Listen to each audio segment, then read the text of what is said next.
नमस्ते बच्चों, ये है तुम्हारे ज्ञान सागर का पार्ट 6। हम लोग पिछली कक्षा में बाकी का पार्ट पढ़ चुके। अब आगे बढ़ते हुए हम लोग पार्ट 6 शुरू करेंगे। ठीक है, इसमें महात्मा गांधी का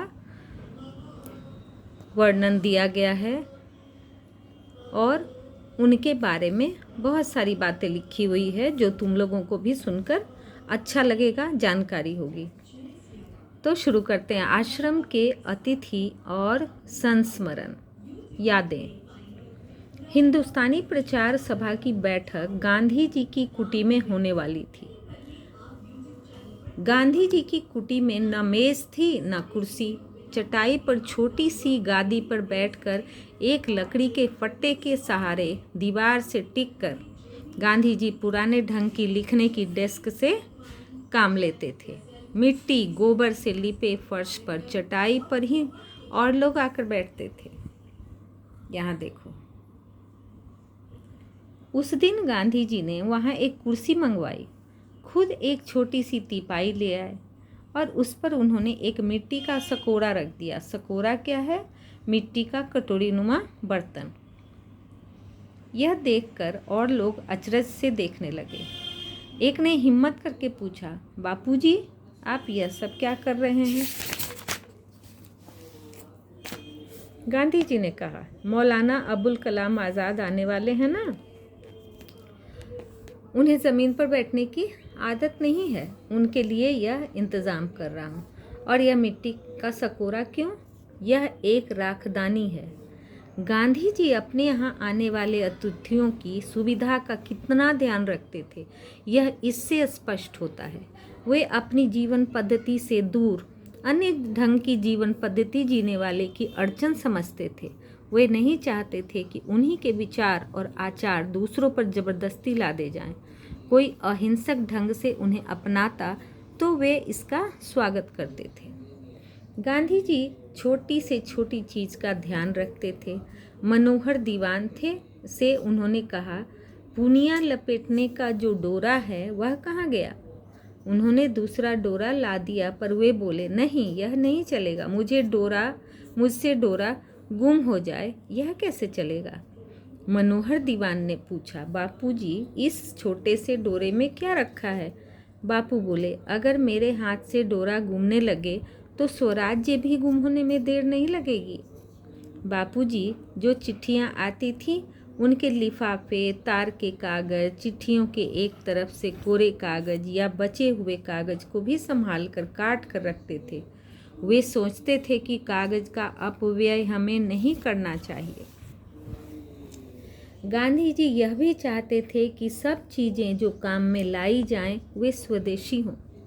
स्वदेशी मतलब समझते हो ना, अपने देश की। एक बार उन्होंने आश्रम में कृष्ण चंद्र से कहा कि बढ़ई के सब औजार ले आओ।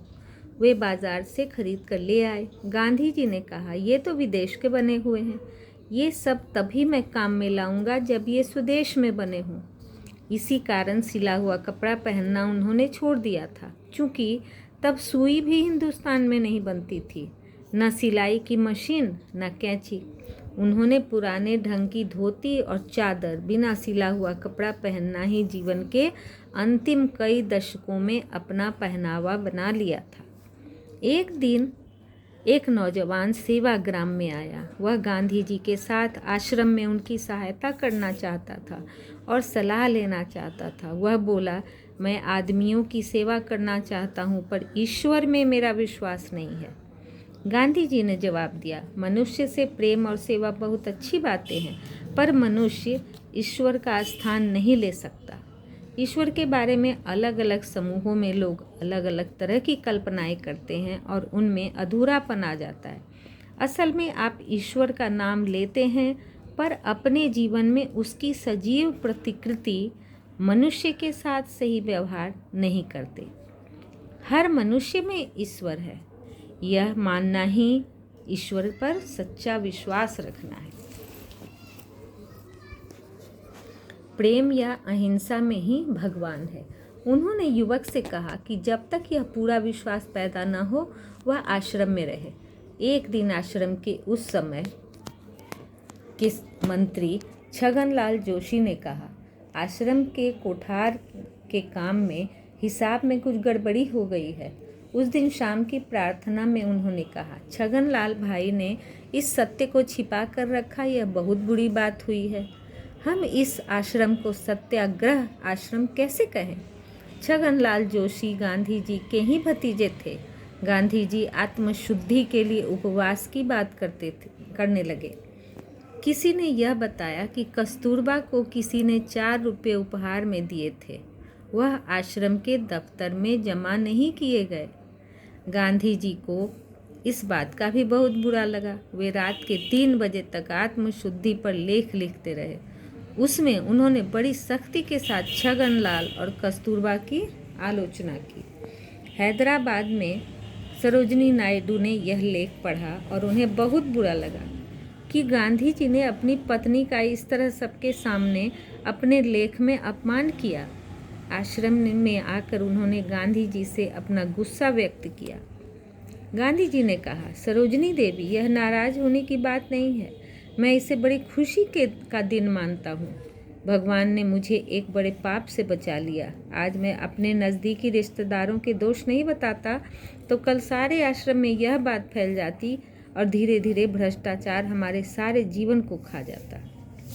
गांधी जी छोटी सी से छोटी भूल के सार्वजनिक प्रायश्चित में विश्वास करते थे। इसमें वे पत्नी, पुत्र, मित्र किसी को क्षमा नहीं करते थे। साबरमती आश्रम में गांधी जी ने यह नियम बनाया था कि आश्रम में पैदा होने वाली साग भाजी ही काम में लाई जाए, बाहर से कोई साग भाजी न मंगाई जाए। उस समय आश्रम के खेत में कद्दू खूब होते थे, इसलिए रोज उसी की सब्जी बनती थी।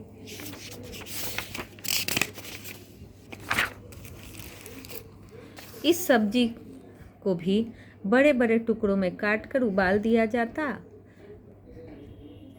था। उसमें नमक नहीं डाला जाता था। जिसे ज़रूरत होती वह ऊपर से नमक ले सकता था।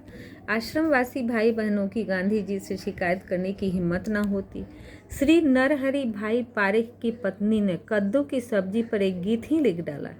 बा ने यह गीत सुना तो गांधी जी के पास शिकायत लेकर पहुंची और उन्हें गीत की बात सुनाती हुई बोली, आपकी कद्दू की सब्जी भी अच्छी मुसीबत है। एक बहन को बादी हो गई, दूसरी के सिर में चक्कर आते हैं और तीसरी को डकारों के मारे चैन नहीं है। कद्दू का साग क्या कभी सिर्फ उबाल कर बनाया जाता है? उसमें मेथी का बघाड़ लगाना चाहिए, गरम मसाला चाहिए, तब तो ठीक रहता है, वरना तो नुकसान करेगा ही। अगले दिन प्रार्थना के बाद गांधी जी ने कहा, हमारे आश्रम में एक नए कवि पैदा हुए हैं, अब हमें उनकी कविता सुननी चाहिए। इसके बाद गांधी जी ने नरहरि भाई की पत्नी मणि बहन से कद्दू के संबंध में लिखा हुआ गीत गवाकर सुना। गीत पूरा होने पर गांधी जी ने हंसते हुए कहा, अच्छा, तुम लोगों की शिकायत मंजूर। जिन्हें बघाड़ और मसाला डालकर यह सब्जी खानी हो वे मुझे अपने नाम लिखा दें। गांधी जी सोचते थे कि बहनें संकोच के मारे अपना नाम नहीं लिखाएंगी। तभी बा बीच में ही बोल उठी, इस तरह कोई बहन अपना नाम आपको नहीं देंगी। हम सब बहनें मिलकर खुद ही नाम तय कर लेंगी।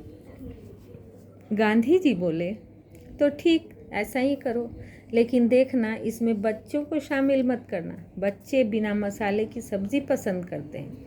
बा के पास इसका उत्तर तैयार था। इस तरह बच्चों को बहका कर आप अपने पक्ष में कर लेते हैं। इसके बाद बहनों ने अपने नाम लिखा दिए और गांधी जी से मसाला खाने की इजाज़त पा ली। मगर गांधी जी किसी को आराम से मसाला खाने देने वाले थोड़े ही थे। बहनें गांधी जी के सामने वाली पंक्ति में ही खाने बैठती थी तो गांधी जी उनको ताना मारते हुए कहते थे, क्यों, बघाड़ कैसा लगा? सब्जी चटपटी बनी है ना? बा भी कम नहीं थी। वे गांधी जी से कहती, अब रहने भी दीजिए, आप क्या कुछ कम थे? हर रविवार को मुझसे पूरन पोली और पकौड़ियाँ बनवाकर पहले चट जाने वाले आप ही थे या कोई और? गांधी जी कहते, तू तो मेरी सारी पोल खोल देगी। इस तरह गांधी जी आश्रम में आने वाले हर छोटे बड़े व्यक्ति का खुद ख्याल रखते। कस्तूरबा और दूसरे आश्रम के भाई बहनों को स्वयं सेवाओं से उदाहरण देते जाते।